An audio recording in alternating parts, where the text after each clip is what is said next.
Itu seharian makan doang kerjanya. Enggak sih, bukan makan doang ya, gua nggak pernah latihan musik selama ini tapi seneng. Jadi besoknya kita berempat dari Suwon berangkat, ini ada fotonya juga, berangkat malam-malam gitu. Wah rame tuh. Dari Suwon ke Ilsan tuh 2 jam 3 jam gitu. Jadi 2 jam 3 jam kita bareng ngobrol, jalan segala macam. Terus kita semua excited bener dah itu. Ya iyalah, ini tuh kesempatan yang sekali seumur hidup gitu kayaknya. Karena gue denger-dengar mereka nggak akan milih lagi kalau sebelumnya udah pernah ikutan. Jadi ngasih kesempatan ke yang lain. Karena nyampainya kita malam gitu ya, jam 10. Kita malam itu cuman sekedar ketemu, ngobrol. Oh ini kita ketemuannya bukan di studio, kita ketemuannya di gereja gitu. Jadi ada satu gereja dipakai bareng buat kita latihan di Ilsan. Kita latihan, wah gila, ini memorinya tiba-tiba keluar semua lagi. Pembina-pembinanya waktu pertama kali kita datang juga ngomongnya gini, kita ketemu semua di sini gak cuma sekedar buat ini doang, tapi pembina-pembinanya juga berharap kalau melalui kesempatan ini kita bisa ketemu Pyongseng Dongyokja. Jadi artinya tuh teman perjalanan rohani. Jadi kayak Paulus sama Barnabas. Jadi mereka harap kita bisa ketemu teman seperjalanan rohani gitu. Dan gua pikir itu wah bener-bener teman seperjalanan rohani karena semuanya sama-sama cinta Tuhan, sama-sama punya passion yang sama juga untuk melayani Tuhan dalam bidang musik. Wah bener-bener satu frekuensi gitu. Ya bisa bayangin lah gimana happy-nya bisa ketemu pemusik yang yang skillnya nggak main-main gitu dari seluruh Korea. Gua tadi lupa nyebutin, jadi satu timnya 19 orang itu ada apa aja? Ada 9 orang penyanyi, drum 1, bass 1, gitar 2, ini 4, terus ada piano 3. Piano first, second, ada thirdnya juga. 17, terus habis itu 1 soundman engineer. Jadi 18 deh, bukan 19. 18 orang dari satu Korea dikumpulin. Terus ya udah malam itu kan beres gitu ya, kita tidur di gerejanya 18 orang, cowok cewek dipisah lantainya. Ngobrol gitu, bener-bener ngobrol kayak orang yang udah lama tahu, yang udah lama kenal. Semua orang tiba-tiba nyambung gitu. Padahal dari pengalaman gua ya yang udah tinggal di Korea tuh gak gampang buat orang Korea saling ngobrol sampai setahap itu gitu. Kita ngobrolnya kayak udah kenal lama banget. Dan itu gak cuma gue yang bilang gitu, semua orang juga menganggapnya kayak gitu. Besok paginya, jadi kan latihan 4 hari. Hari pertama cuma datang doang. Hari kedua besok paginya ada kayak renungan pagi barengan, banyak kan. Sama seperti yang udah kita lakukan selama sebulan itu. Selama sebulan kita cuma foto-foto doang, akhirnya kita bisa renungan bareng, dibagi kelompok 4-4. Setiap pagi kita kayak gitu, setiap pagi baca Alkitab, sharing doa masing-masing. Terus itu bener-bener waktu yang saling menguatkan banget untuk memulai hari gitu. Makan pagi, jadi abis devotion kita makan pagi bareng, habis itu langsung latihannya tuh dibagi 2. Ada yang Patte Yonsep itu ya pemusik sama-sama pemusik, penyanyi sama-sama penyanyi nyamain harmonisasinya bagaimana, nyamain pelafalan, nyamain timing masuk ngomong. Kalau pemusik ya pemusik, kita nyiapin lagunya, tutti di mana, mau ada section di mana, mau ada break di mana, dan kawan-kawannya. Jadi kita latihan dari jam 9-an lah. Jadi kita beres semua devotion, makan pagi jam 9 kurang lebih. Dari jam 9 sampai jam 12 kita latihan. Dan karena semuanya berpengalaman main musik di daerahnya masing-masing, jadi kita kagak ada tuh yang ada bagian solo terus kita ada yang lupa gitu, lupa masuk solo atau gimana. Jadi bener-bener udah rapih, cuman tinggal ngerapihin, tinggal mau masukin aransemen sendiri di mana gitu. Terus yang hebatnya lagi, ini pembinanya tuh, mereka pembinanya bukan pembina main-main, ada yang bener-bener profesional gitaris. Jadi di situ gue baru pertama kali ngeliat, kalau di Indonesia kita bilangnya session player orang Korea. Wah gila sih itu, gue ketemu session player itu, gue di Indonesia aja kagak pernah ketemu session player. Gue sebenarnya lebih tahu, lebih familiar dengan nama-nama session player Indonesia. Tapi gue pertama kali ketemu session player orang Korea di Korea, jago banget.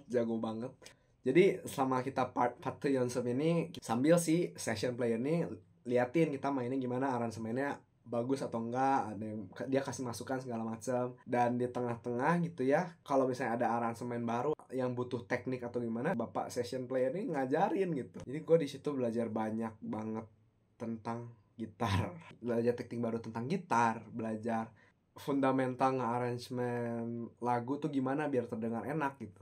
Yang gue tahu gitu kan, biasanya kita gitar sama piano kan biasanya suka crash gitu kan, karena kita mainin melodi yang mirip gitu. Jadi gimana ngebaginya gitu. Terus ini kebetulan di band ini ada 5 alat musik yang main melodi di range yang sama, 2 gitar sama 3 piano gitu. Jadi diajarin juga gimana cara ngebaginya 5 ini biar bisa terdengar enak gitu. Tuh gue belajar kayak gitu juga. Terus habis itu gue belajar, udah sih cuman belajar 2, cuman ini tekniknya gue belajar banyak banget. Nanti gue bikin shortsnya tentang teknik-teknik yang gue belajar dari pengalaman ini. Jadi ada pembina drumnya, ada pembina drum sendiri, pembina bassnya ada pembina bass sendiri, pembina gitar ada pembina gitar, pembina piano kebetulan kagak ada. Tapi pianis kita tuh jago banget. Emang dia jurusan piano, jadi udah jago banget lah. Ya udah, latihan 9 sampai jam 12, terus itu kita makan siang. Jadi makan siangnya juga lucu. Jadi 20 orang tuh, 20 sampai 30 orang sama pembina-pembinanya gitu kan, jalan keluar gereja, terus itu makan gitu. Kita emang pelatihan ini bayar sih, bayar, cuman bayarnya nggak segede itu gitu. Kita bayar cuman 30.000 won. Jadi bayangin ya, makan setiap kali keluar tuh 10.000 won, tapi kita cuman bayar 30.000 won. Dan makanannya tuh bukan makanan yang, bukan level warteg Korea, makanan yang bener-bener makanan enak, yang makanan mahal buat mahasiswa mahal mungkin ya. Tapi bukan makanan warteg gitu levelnya. Jadi makan keluar tuh wah happy lah, setiap kali makan keluar happy, 30 orang duduk bareng gitu kan, setiap kali makan duduknya sama orang beda gitu. Terus nggak cuma makan, terus setelah makan tuh minum gitu, bukan minum ini, minum kopi, minum yang manis-manis. Jadi abis makan siang balik ke gereja disuruh mesen minum apapun yang kita semua mau gitu. Jadi abis makan disuruh mesen itu, jadi latihan lagi tapi sambil minum-minuman gitu. Oh happy banget lah itu. Latihan 4 hari 3 malam. Gak akan lupa gue itu latihan 4 hari 3 malam. Ya jam 12 sampai jam 2-an gitu istirahat. Latihan lagi dari jam 2 sampai jam 6. Tapi latihan yang kali ini kita latihannya bareng sama pemusik. Jadi kebetulan kita kan sebagai pemusik, kita belum pernah dengerin mereka nyanyinya gimana. Tapi begitu mereka datang nyanyi, gila itu harmonisasinya bagus pisan. Ini video waktu mereka pertama kali nyanyi. Ini gue gak bisa menahan untuk tidak merekam karena bagus pisan harmonisasi.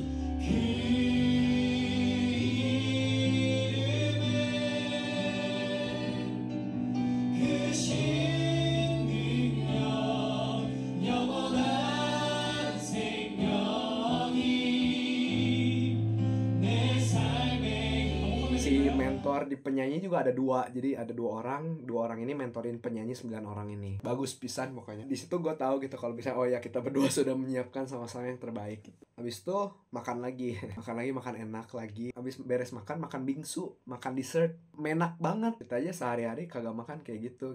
Habis beres makan malam kita nggak latihan lagi, tapi kita ibadah. Jadi ada ibadah kecil gitu. Setiap malam kita lakukan ibadah ini, kita doa. Sudah nggak ada latihan lagi.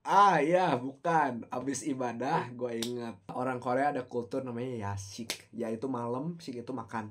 Malam itu hari kedua dipesenin yashik lagi.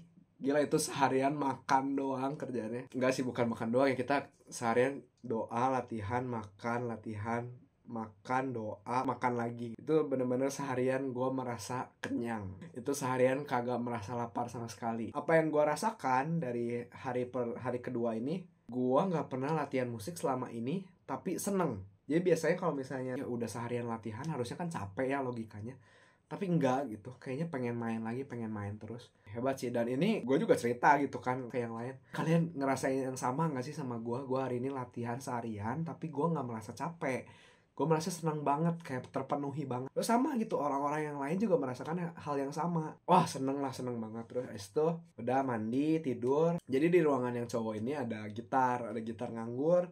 Kayaknya gitarnya punya gereja gitu ya, nganggur. Terus kita mainin, terus kita malah jadi nyanyi sejam, kurang lebih 1 jam itu nyanyi. Gua rekam semua. Ini kira-kira cuplikan nyanyinya.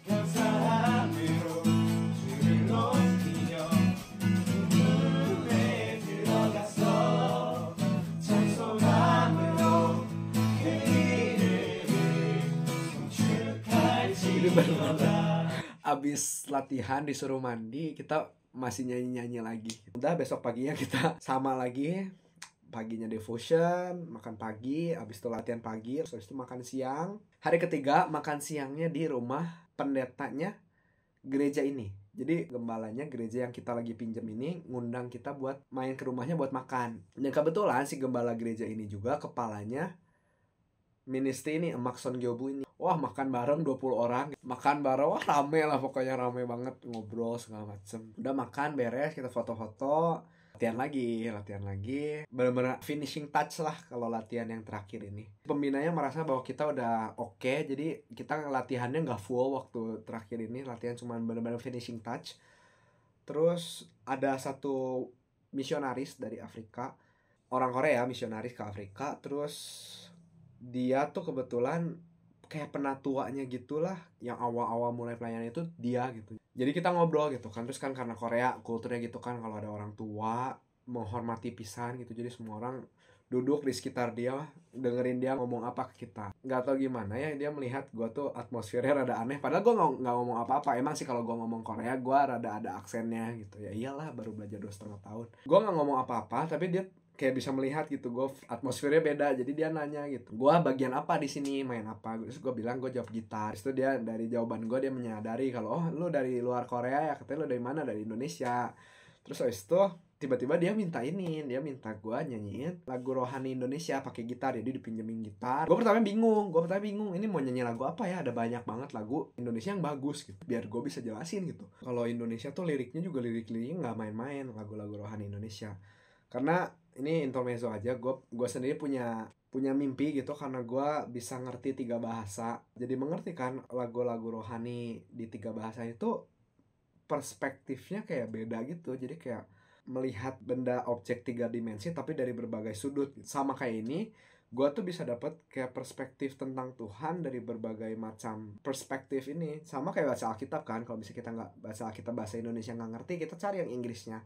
Kalau misalnya dari versi Inggris itu nggak ngerti, cari versi Inggris yang lain gitu. Melalui banyak perspektif ini kita bisa mengerti Tuhan lebih kaya lah gitu. Jadi karena itulah, karena gue punya ada api di situ, gue tuh mau coba cari-cari lagu yang gue pikir apa ya cukup bagus gitu, cuman nggak kepikiran gitu. Kayak dalam hati tiba-tiba ada yang ngomong nyanyi Lingkup Piku aja. Tadinya gue nggak mau nyanyi itu, kenapa? Karena terlalu simpel, liriknya nggak bisa gue jelasin. Karena Lingkup Piku itu bener-bener lagu yang kayaknya di semua bahasa tuh ada. Jadi bahasa Korea ada, bahasa Inggris ada, bahasa Indonesia juga ada gitu. Tapi kayak akhirnya gue nyanyi Lingkup Piku gitu, karena ya nggak ada lagi yang bisa gue pikirin. Ini Lingkup Piku kan lagu yang umum banget ya, tapi ini gue pertama kali nyanyi Lingkup Piku. Lingkup Piku gak pernah terdengar seindah ini gitu di kuping gue. Ini gue juga sambil nyerita ini sambil keinget lagi gitu perasaan gue nyanyiin itu. Wah, lirik Lingkup Piku gak pernah jadi sebagus ini. Jadi ini cuplikan gue nyanyi Lingkup Piku.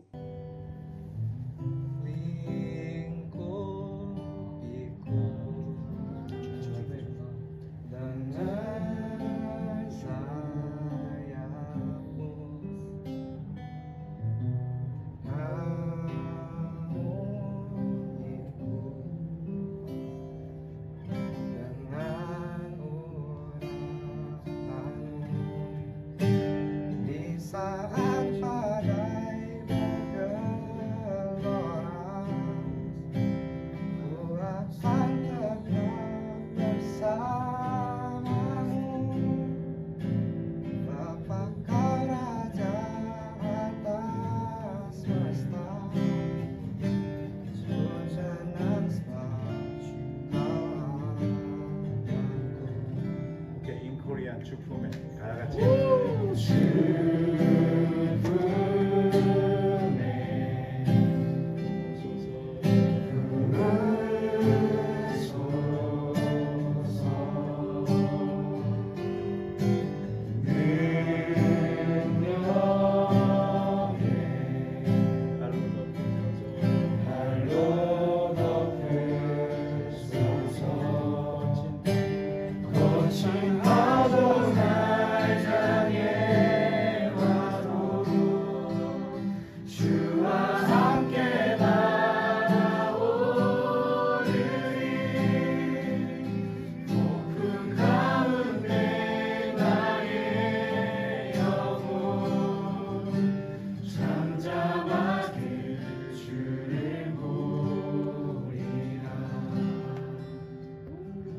Ya indah banget kan, abisin bahasa Indonesia dinyanyiin bahasa Korea. Habis itu makan malamnya piknik. Kita piknik pergi 3 km, 5 km dari situ. Dan ternyata nggak cuma kita yang piknik. Ternyata pembina-pembinanya ngundang yang tahun-tahun sebelumnya. Kita kebetulan generasi 16, jadi yang generasi 15 diundang, generasi 14 juga ada kemarin untuk sharing gitu. Ya jadi ketemu generasi-generasi sebelumnya. Jadi kita bisa tahu gitu, oh ini dulu yang main kita tuh si ini. Kita sambil ngobrol, sambil sharing juga, sambil makan. Habis beres kita makan, malamnya ibadah lagi, ibadah di ruangan terbuka. Apa ya, taman di Korea tuh malam-malam tuh orang-orang juga masih tetap jalan-jalan. Jadi bayangin di ruangan terbuka ibadah nyanyi, tapi sambil ada orang yang bawa jalan anjingnya, ada orang yang lari. Tapi itu tetap nggak jadi ibadah yang main-main. Ini pengalaman yang baru lagi buat gua, dan ini ada cuplikan videonya sih. Gua di situ main gitar.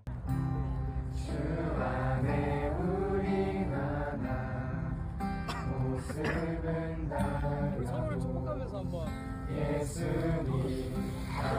아이 컨택까지 하시면서 사랑과 선행으로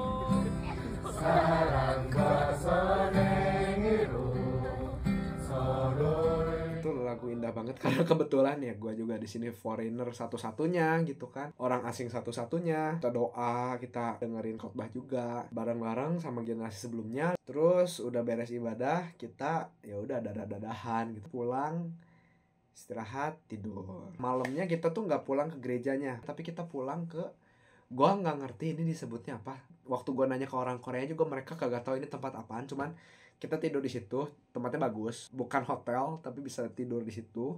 Terus ya udah kita last QC, malam-malam ngobrol lagi, apa, saling share first impression masing-masing. Udah nih, ini hari terakhir kita bisa ngobrol bareng. Besok paginya cuma latihan 1 jaman, terus habis itu ibadah lagi. Jadi ibadah lagi tapi kita yang mimpin pujiannya gitu. Jadi kayak bener-bener last rehearsal gitu. Latihannya udah beres, jadi beresnya hari Sabtu. Sabtu siangnya kita makan siang bareng. Oh, ini makan siang terakhir.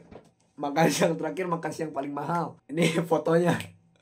Ya kalian bisa ngerti sendirilah kenapa mahal. Makan siang paling mahal dari selama 4 hari ini. Udah hari terakhir, hari Sabtu siang, sorenya kita pulang ke daerah masing-masing. Karena kita rencananya berangkat bareng daerah kita masing-masing. Wah kayak temen lama ketemu, terus habis itu pisah. Jadi kayak ada sedihnya, cuman ada seneng juga karena nanti di sana kita bisa ketemu lagi kan di tempat di Pyeongchang. Jadi kita retreatnya namanya di Pyeongchang.